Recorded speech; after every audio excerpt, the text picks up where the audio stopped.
भोपाल में संपन्न मध्य क्षेत्रीय परिषद की बैठक। सीएम धामी ने बैठक में उठाई महत्वपूर्ण मांगे। गृह मंत्री अमित शाह ने दिया मांगे पूर्ण करने का आश्वासन।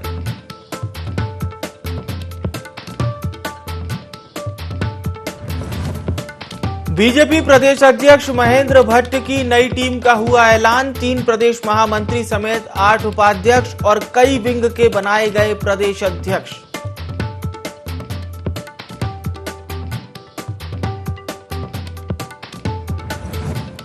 देहरादून में आपदा प्रभावितों को कैबिनेट मंत्री गणेश जोशी ने बांटे राहत राशि के चेक। शिविर में रह रहे लोगों से भी की मुलाकात। हर संभव मदद का दिया आश्वासन।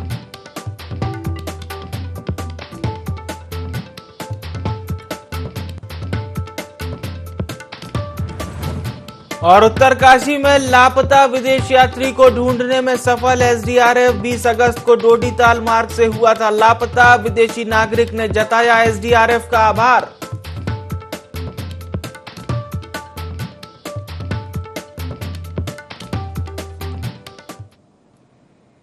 नमस्कार, देवभूमि लाइव में आप सभी का बहुत बहुत स्वागत है। और खबरें उत्तराखंड की बड़ी खबर के लिए रुक करेंगे। बीजेपी अध्यक्ष की नई टीम तैयार हो गई है। संगठन में बदलाव हुआ है। नई लिस्ट भी जारी हुई है। 8 उपाध्यक्ष, 3 प्रदेश महामंत्री, युवा मोर्चा प्रदेश अध्यक्ष समेत अलग अलग प्रकोष्ठ के अध्यक्ष भी बनाए गए हैं। क्षेत्रीय और जातीय समीकरण का ख्याल रखा गया है। प्रदेश के लगभग हर जिले से संगठन में जगह दी गई है। राज्यसभा सांसद डॉक्टर कल्पना सैनी को भी प्रदेश उपाध्यक्ष बनाया गया है।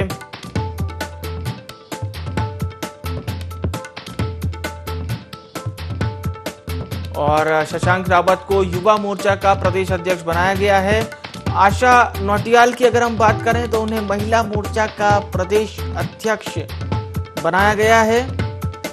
ये देहरादून से बड़ी खबर। बीजेपी अध्यक्ष की नई टीम रेडी हो गई है। और ये नई टीम है बीजेपी प्रदेश अध्यक्ष महेंद्र प्रसाद भट्ट की। इससे पहले बीजेपी के राष्ट्रीय अध्यक्ष जेपी नड्डा ने उत्तराखंड भाजपा की नई कार्यकारिणी पर मुहर लगा दी थी। और मंगलवार को ही यानी आज ही प्रदेश अध्यक्ष महेंद्र प्रसाद भट्ट ने नई कार्यकारिणी की विधिवत घोषणा की है। संगठन में बदलाव हुआ है। नई लिस्ट जारी हो गई है। और क्षेत्रीय और जातीय समीकरण का पूरा ख्याल रखा गया है। इस लिस्ट में बताया जा रहा है कि क्षेत्रीय और जातीय समीकरण के पूरे ध्यान रखे गए हैं। पूरा ख्याल रखा गया है कि उसमें किसी प्रकार की कोई दिक्कत ना हो। तो प्रदेश महामंत्री कुलदीप, जिन्हें अलग अलग हम मोर्चा की बात करें तो शशांक रावत, जिन्हें युवा मोर्चा का प्रदेश अध्यक्ष बनाया गया है। बहुत ही अहम हो जाती है ये लिस्ट।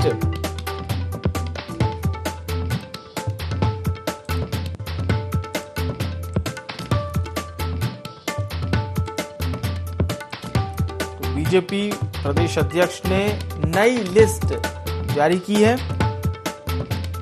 8 उपाध्यक्ष, 3 प्रदेश महामंत्री, युवा मोर्चा प्रदेश अध्यक्ष समेत अलग अलग प्रकोष्ठ के अध्यक्ष बनाए गए हैं।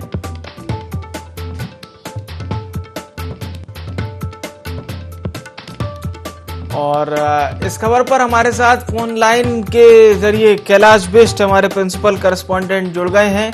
कैलाश, जो चर्चा हम अब से कुछ घंटे पहले कर रहे थे, संभवतः कहीं ना कहीं वही समीकरणों को ध्यान में रखा गया है। जैसा कि आपने बताया था, युवाओं को, महिलाओं को, जातीय समीकरणों को ध्यान में रख के बीजेपी प्रदेश अध्यक्ष की ये टीम बनेगी। जी कैलाश। बिल्कुल विवेक, देखिए जाहिर तौर पर जिस बात को हम कर रहे थे आखिर वही हुआ। और यहाँ पर 8 उपाध्यक्ष बनाए गए हैं, 3 प्रदेश महामंत्री बनाए गए हैं, युवा मोर्चा का प्रदेश अध्यक्ष भी यहाँ पर बदला गया है। और साथ ही जो अलग अलग विंग्स हैं, प्रकोष्ठ है, उनके प्रदेश अध्यक्ष यहाँ पर बनाए गए हैं, जिसमें तमाम जो लोग हैं उनको यहाँ पर जिम्मेदारी दी गई है। उसके अलावा मैं आपको बता दूं कि जो बीजेपी की जो प्रदेश महिला अध्यक्ष हैं वो आशा नौटियाल को बनाया गया है, जो केदारनाथ से प्रबल दावेदार थी विधायक के टिकट की। लेकिन 2 बार उनका टिकट कटा और उनको उम्मीद थी कि उनको पार्टी यहाँ पर कोई महत्वपूर्ण स्थान देगी, संगठन में महत्वपूर्ण स्थान दिया जाएगा। और आखिर उनका सब्र का जो उनको एक नतीजा मिलना था, वो नतीजा उनको मिला कि उनको महिला प्रदेश अध्यक्ष का उपाध्यक्ष बनाया गया है। उसके अलावा मैं आपको बता दूं कि यहाँ पर किसान मोर्चा की बात करें, ओबीसी वर्ग की बात करें, अनुसूचित जाति, अनुसूचित जनजाति की बात करें, तो इन तमाम वर्गों के लिए अध्यक्ष यहाँ पर बनाए गए हैं। उसके अलावा यहाँ पर जो प्रदेश अध्यक्ष हैं युवा मोर्चा के शशांक रावत, उनको बनाया गया है। और शशांक रावत यहाँ पर दत्तक पुत्र हैं, पूर्व जो सांसद हैं उनके दत्तक पुत्र हैं, उनको भी यहाँ पर संगठन में जगह दी गई है। उनके अलावा जो प्रदेश महामंत्री हैं, 3 प्रदेश महामंत्री बनाए गए हैं। शैलेंद्र चौधरी जो उधम सिंह नगर से हैं, राजेंद्र बिष्ट नैनीताल से हैं और आदित्य कोठारी जो टिहरी से ताल्लुक रखते हैं।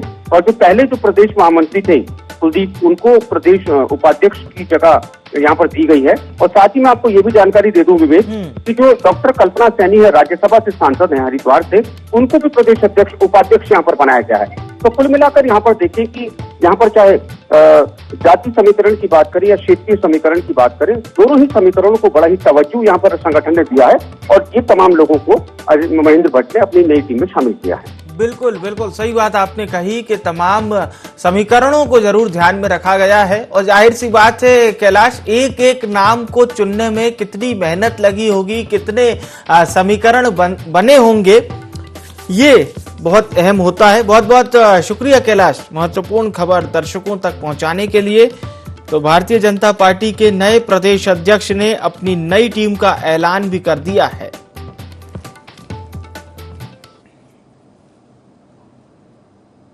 और चलिए अब रुख करते हैं खबरों की ओर। उत्तराखंड के कैबिनेट मंत्री गणेश जोशी मालदेवता के शिव जूनियर हाई स्कूल में लगे राहत शिविर में पहुंचे, जहां उन्होंने सरखेत में आपदा प्रभावित परिवारों को राहत राशि के चेक वितरित किए। इस मौके पर मंत्री जोशी ने आपदा पीड़ितों की समस्याओं के त्वरित समाधान का आश्वासन दिया।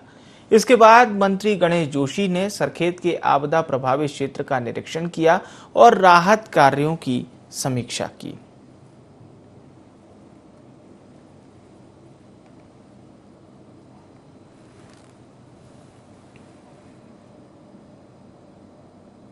और अब खबर हल्द्वानी से। उच्च शिक्षा मंत्री डॉक्टर धन सिंह रावत ने एमबी राजकीय स्नातकोत्तर महाविद्यालय में धरोहर संग्रहालय का लोकार्पण किया। संग्रहालय मुख्यमंत्री नवाचार योजना के तहत बनाया गया है। इस मौके पर मंत्री धन सिंह रावत ने कहा कि आने वाली पीढ़ी को उत्तराखंड की संस्कृति के बारे में बताने के लिए संग्रहालय का निर्माण किया गया है। इसके अलावा सरकार और केंद्र सरकार की शिक्षा को लेकर जो कल्पना है, उसको साकार करने का प्रयास किया जा रहा है।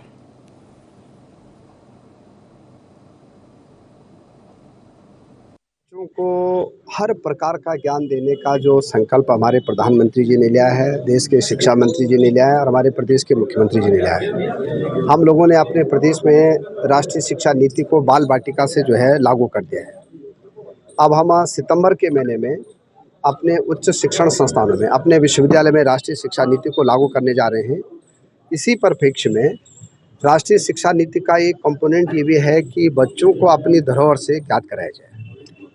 और आज एमबीपीजी कॉलेज के हमारे प्राचार्य जी के द्वारा, हमारे डायरेक्टर के द्वारा और विशेषकर जो हमारे प्रोफेसर नेगी जी के द्वारा बच्चों को एक अलग से ज्ञान मिल जाए इस चीज़ का, इसका आज उद्घाटन कराया है। और मैं पूरे एमबीपीजी कॉलेज के सभी शिक्षकों का अपनी ओर से।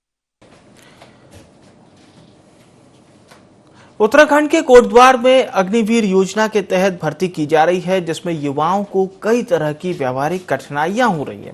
इन समस्याओं को लेकर कैबिनेट मंत्री सतपाल महाराज ने केंद्रीय रक्षा राज्य मंत्री अजय भट्ट से चर्चा की। उन्होंने कहा कि नियमों की अनदेखी की जा रही है, इसकी जांच की जाए।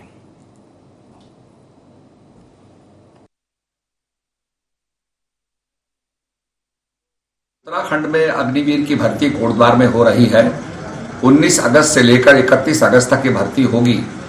मेरे संज्ञान में इसमें कुछ बातें आई हैं, तो आज मैंने दूरभाष से अजय भट्ट जी से बात की, जो राज्य रक्षा मंत्री हैं, और उनको बताया कि मानकों के अनुकूल ये भर्ती होनी चाहिए। और जब बिपिन रावत जी थे तो उन्होंने जो हमारे लड़के थे उनकी हाइट को 163 सेंटीमीटर कर दिया था, परंतु वहां पर जो कर्नल हैं वो 170 मीटर ही हाइट को मान रहे हैं। पहाड़ का व्यक्ति लंबा नहीं होता है, तो इसलिए उनको हाइट रिलैक्सेशन दी गई थी। तो मेरा यही आग्रह था राज्य मंत्री जी से कि वो इसको निश्चित रूप में इसकी पूरी जांच कराएं और नियमानुसार भर्ती होनी चाहिए, यही मंत्री जी से आग्रह है। और अब खबर हरिद्वार से। बाल भिक्षावृत्ति के खिलाफ पुलिस प्रशासन का ऑपरेशन मुक्ति अभियान लगातार जारी है।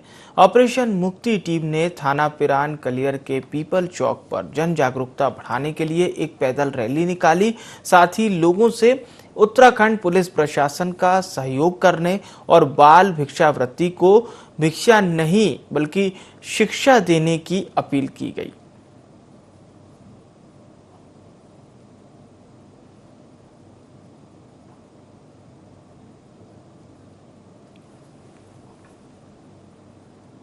सितारगंज के व्यापार मंडल अध्यक्ष राजीव गुप्ता पर एक महिला ने अमर्यादित भाषा का प्रयोग और छेड़छाड़ करने का आरोप लगाया। महिला के अनुसार उससे अभद्रता और अमर्यादित शब्द कहे गए। महिला ने कोतवाली सितारगंज में इसकी शिकायत दर्ज कराई। महिला की शिकायत पर कार्रवाई करते हुए राजीव गुप्ता और 2 व्यक्तियों पर मामला दर्ज किया गया।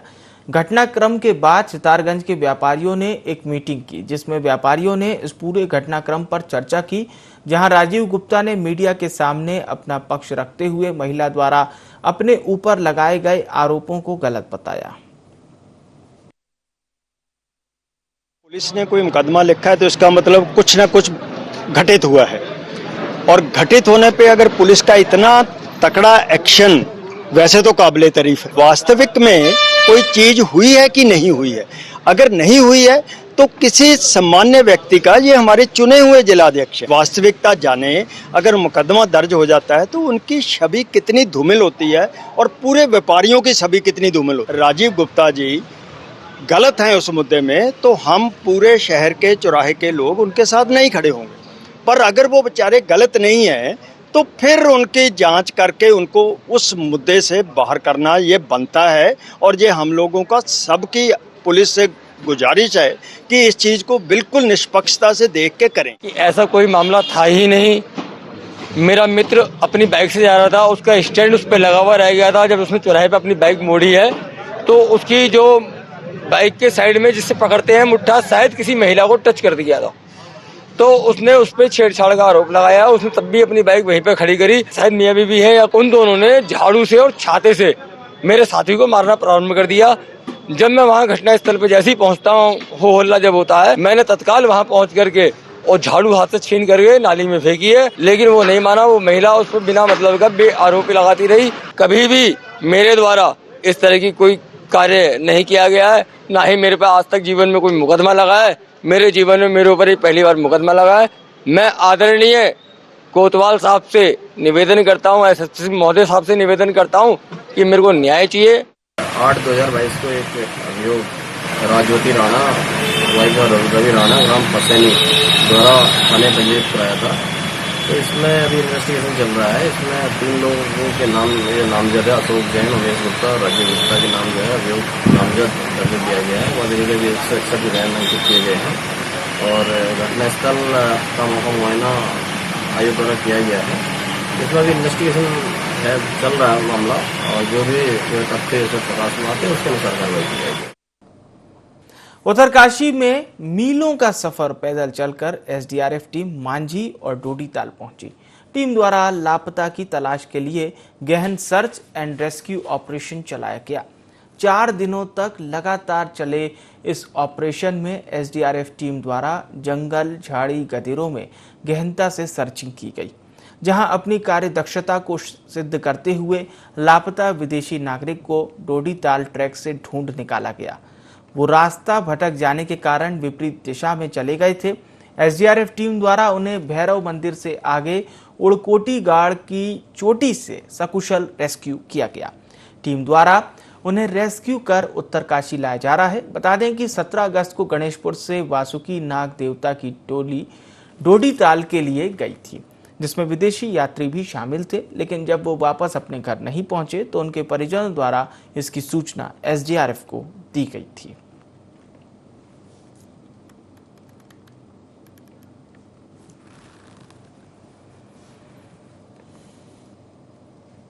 हरिद्वार के ज्वालापुर क्षेत्र में क्षतिग्रस्त मार्ग को लेकर व्यापारियों में काफी आक्रोश है।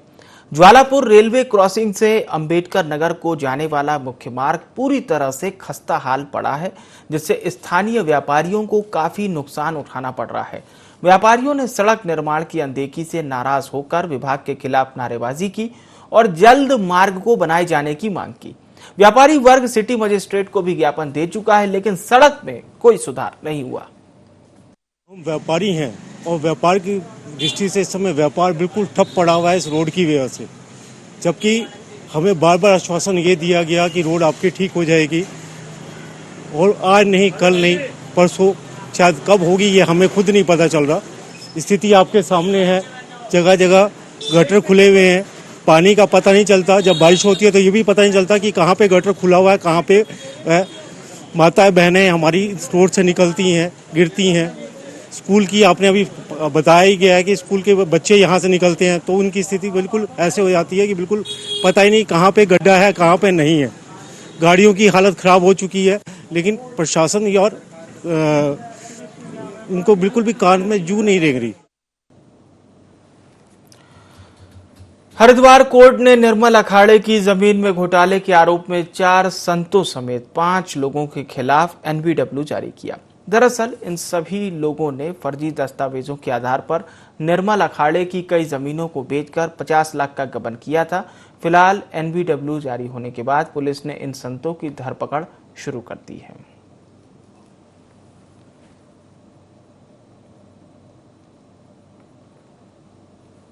पंचायती अखाड़ा निर्मल के पहले पदाधिकारी थे, उन्होंने अखाड़े के नाम पर फर्जी दस्तावेज तैयार किए और उस दस्तावेजों के आधार पर कैनरा बैंक कनखल में अकाउंट खोल दिया अखाड़े के नाम से, जबकि उनको कोई अधिकार नहीं था खोलने का। और उस अकाउंट में अखाड़े का ही पैसा, अखाड़े के नाम से 40-45 लाख रुपए उसमें जो है ट्रांजैक्शन हुई है, और उस पैसे का जो है इन लोगों ने दुरुपयोग किया है। अब इनमें से किस किस ने दुरुपयोग किया है ये तो जांच का विषय है, जो कोर्ट तय करेगा किसको क्या सज़ा मिलनी है। इसलिए इन लोगों के अब गैर जमानती जो वारंट निकले हैं उसके ऊपर कार्रवाई होनी चाहिए, हम यही मांग करते हैं। इसमें एफआईआर नंबर 146/19 थाना कनखल पे पंजीकृत हुई थी और उसके बाद उसमें 4 लोगों के विरुद्ध जो है चार्जशीट दाखिल करी गई थी। ये एक फर्जी दस्तावेज लगा के बैंक खाता खोलने के संबंध में विवेचना की गई थी, जिसमें चार्जशीट दाखिल हो चुकी थी और अब जो है माननीय न्यायालय द्वारा इसका संज्ञान लिया गया है और इसमें जो 4 अभियुक्तगण जिनके खिलाफ चार्जशीट प्रेषित करी गई थी उनके खिलाफ एनबीडब्ल्यू जारी किया गया है और इसमें थाना कनखल द्वारा निर्देशित किया गया कि जो भी न्यायालय के आदेश हैं उसका सम्मान करते उसकी तामील कराई जाए। मसूरी की कोतवाली पुलिस ने नाबालिग के साथ दुष्कर्म करने वाले आरोपी को गिरफ्तार कर लिया है। आरोपी की गिरफ्तारी बिजनौर से की गई।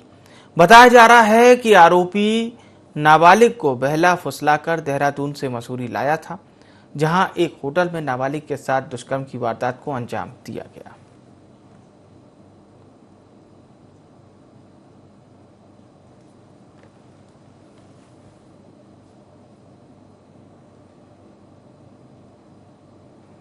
खटीमा में सहकारी गन्ना विकास समिति लिमिटेड के सभागार में गन्ना पेराई सत्र 2022-23 को लेकर एक बैठक आयोजित हुई, जिसमें समिति के चेयरमैन समेत क्षेत्र के प्रगतिशील किसान और विभाग के अधिकारी शामिल हुए। इस बैठक में सट्टा नीति में सुधार और संशोधन के लिए किसानों से सुझाव मांगे गए। किसानों ने गन्ना सप्लाई में होने वाली समस्याओं को अधिकारियों के सामने रखा और सुधार की मांग की, जिस पर गन्ना विभाग के अधिकारियों ने किसानों की बात आगे पहुंचाने की बात कही।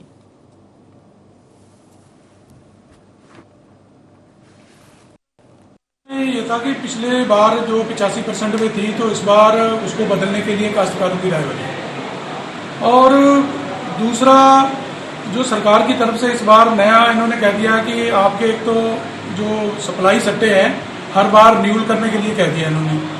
तो उसके लिए काश्तकार कुछ विरोध कर रहे हैं कि हर बार न्यूल का नहीं होना चाहिए, जब एक बार सप्लाई हो रहा है तो गन्ना, क्योंकि अगर हर बार न्यूल होगा तो फिर उनको पेड़ी गन्ने का बेनिफिट नहीं मिल सकेगा, इसलिए किसानों ने कुछ विरोध भी करा।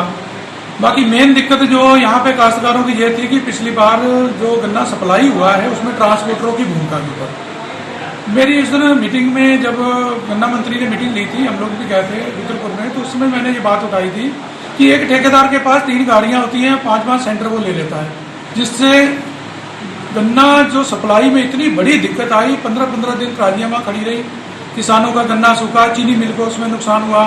उसके लिए हम लोगों ने आवाज़ उठाई, हमने कहा भी ये काश्तकारों के भी तरफ से मांग थी कि ये जो है कम से कम एक सेंटर पे 2 गाड़ी तो पक्की होनी चाहिए। आज गन्ना समिति खटीमा में जो सट्टा नीति के संबंध में जो आज बैठक माननीय समस्त कृषकों के साथ हुई है, उसमें जो पिछले साल की सट्टा नीति थी, तो शासन से उच्च अधिकारियों द्वारा हमारे पास एक आदेश आया है, जिसमें पिछले साल की सट्टा नीति के संबंध में कुछ सुझाव मांगे थे। आज हमने खटीमा गन्ना सोसाइटी में बैठक कर माननीय चेयरमैन साहब और बोर्ड के और कृषकगणों के साथ में एक बैठक संपन्न की है और उसमें अनेक सुझाव संशोधन करने के लिए आए, तो हम उसको उच्च स्तरीय प्रेषित कर दिया जाए। लोहाघाट में बीती रात पिकअप वाहन अनियंत्रित होकर 50 मीटर गहरी खाई में जा गिरा, जिसके बाद स्थानीय लोगों ने घायलों का रेस्क्यू कर उन्हें जिला अस्पताल पहुंचाया। इलाज के दौरान एक युवक की मौत हो गई, वहीं ट्रक चालक गंभीर रूप से घायल बताया जा रहा है। इस दौरान मौके पर पहुंची पुलिस दुर्घटना के कारणों की जांच कर रही है। घटना के बारे में तो हमको ऐसे पता चला, खत्म हुई, हम बाहर बैठते हैं ना, आवाज आई, फिर उसके बाद हम इधर आए तो ऊपर से ये गाड़ी गिर गई है। पिकअप गिरी है, जिसमें प्रीतम अधिकारी भी एक मरीज थे जिनकी एज है 32 साल। इनके यहाँ पर पुलिस वाले लेकर आए थे, ट्रीटमेंट के टाइम इनकी मृत्यु हो गई और इनके साथ जो ड्राइवर थे उनको हल्की फुल्की चोट थी, उनको डिस्चार्ज कर दिया। एक पिकअप वाहन में सवार 2 व्यक्ति जो है अपने किमतौली के रहने वाले हैं, वहाँ जा रहे थे, तो इनका रात्रि में अनियंत्रित होकर इनके वाहन जो है करीब 50 मीटर नीचे रोड से खाई में गिर गई थी, जिसमें इनको स्थानीय लोगों द्वारा रेस्क्यू किया गया और पुलिस को बाद में इत्तला मिली तो पुलिस भी मौके पर गई, तो देखा कि इन्हें हॉस्पिटल लाया गया, तो जिसमें चालक है वो उस पर मामूली चोटें आई है, लेकिन एक जो दूसरा व्यक्ति था उसकी मृत्यु हो गई है इस दुर्घटना में। तक अभी पता नहीं चल पाया किस कारण हुई है, जिस संबंध में अभी जांच की जाएगी। पोस्टमार्टम पंचायतनामा की कार्रवाई चल रही है। देहरादून में जिलाधिकारी सोनिका ने विधायक उमेश शर्मा काऊ के साथ सौंग नदी के क्षतिग्रस्त पुल का निरीक्षण किया। निरीक्षण के दौरान उन्होंने अधिकारियों को रायपुर थाना मार्ग पर आवाजाही खोलने के लिए व्यवस्था बनाने के निर्देश दिए।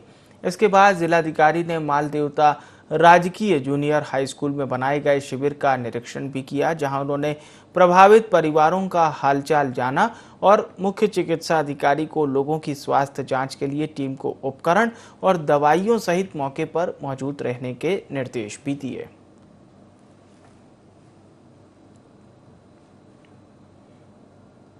और देवभूमि लाइव में फिलहाल के लिए इतना ही। मुझे आने विवेक को दीजिए इजाजत। नमस्कार।